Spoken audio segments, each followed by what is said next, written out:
Assalamualaikum warahmatullahi wabarakatuh. Selamat pagi, salam sehat, dan semangat selalu anak-anakku sekalian. Pada kesempatan kali ini kita akan belajar tema 4 tentang mengenal berbagai jenis pekerjaan, muatan ilmu pengetahuan sosial. Subtema 1 jenis-jenis pekerjaan dan subtema 2 pekerjaan di sekitarku. Anak-anakku sekalian, sebelum mulai pembelajaran, mari kita berdoa terlebih dahulu memohon kepada Allah Subhanahu wa taala agar diberi pemahaman dan kecerdasan serta bimbingannya dalam menguasai ilmu. Amin ya rabbal alamin. Tetap fokus dan konsentrasi ya.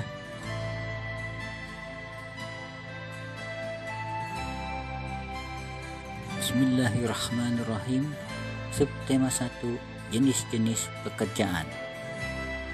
Sumber daya alam yang berupa keadaan geografis suatu daerah mempengaruhi cara masyarakat dalam memenuhi kebutuhan hidupnya, atau dengan kata lain, untuk memenuhi kebutuhan hidupnya, seseorang perlu bekerja dan pekerjaan tersebut disesuaikan dengan keadaan alam atau sumber daya alam atau keadaan geografis di mana masyarakat itu tinggal. Contohnya, masyarakat yang tinggal di daerah pesisir atau tepi pantai akan bekerja sebagai nelayan, pengusaha tambak, udang, bandeng, rumput laut, petani garam, pedagang, dan mengolah hasil laut seperti ikan asin, ikan asap, kerang, kerajinan, mutiara, dan lain-lain.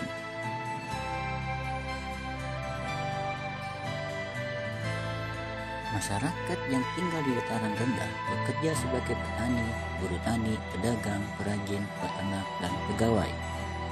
Masyarakat yang tinggal di daerah dataran tinggi bekerja sebagai peternak, petani palawija, sayuran, buah-buahan dan bunga, petani perkebunan seperti teh, kopi, coklat, cengkeh, dan lain-lain, serta menjadi pedagang. Masyarakat yang tinggal di daerah perkotaan bekerja di bidang jasa, karyawan swasta, wira swasta, pedagang, dan buruh.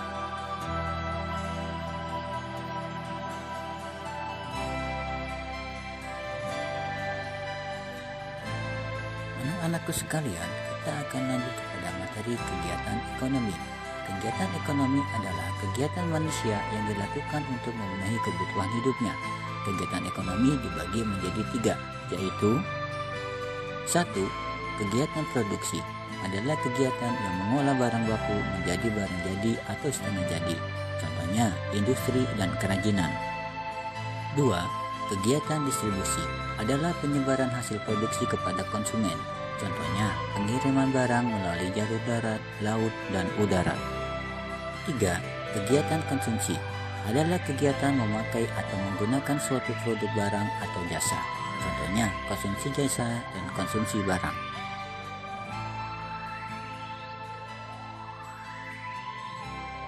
Anak-anakku, orang yang melakukan kegiatan ekonomi disebut pelaku ekonomi. Pelaku ekonomi dibedakan menjadi 2, yaitu produsen, orang yang membuat produk, dan konsumen, orang yang menggunakan produk. Selanjutnya, Bapak dan Ibu akan memberikan tantangan kepada kalian berupa pertanyaan yang wajib kalian jawab. Pertanyaannya nanti akan dikirim via grup WA kelas ya.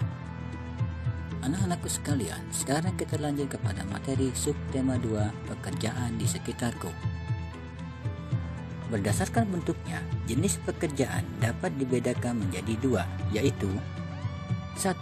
Pekerjaan yang menghasilkan barang, contoh petani, peternak, perajin, pelukis, dan lain-lain. 2. Pekerjaan yang menghasilkan jasa, contoh dokter, guru, supir, Polri, TNI, pegawai, dan lain-lain.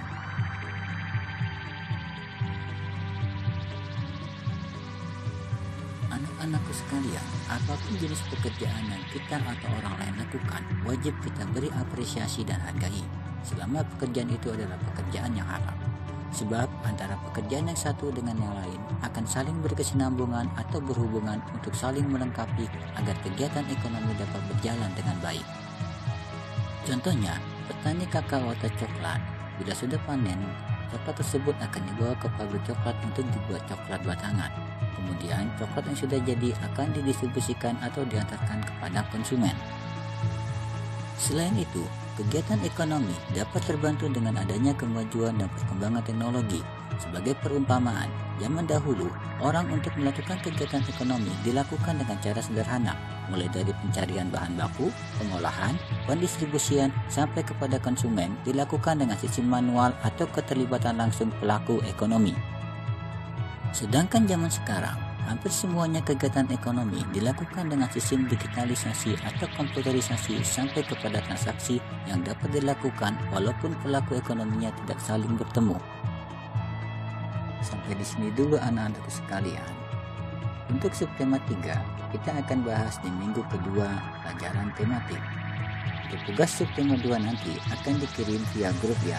Tetap sehat dan semangat selalu.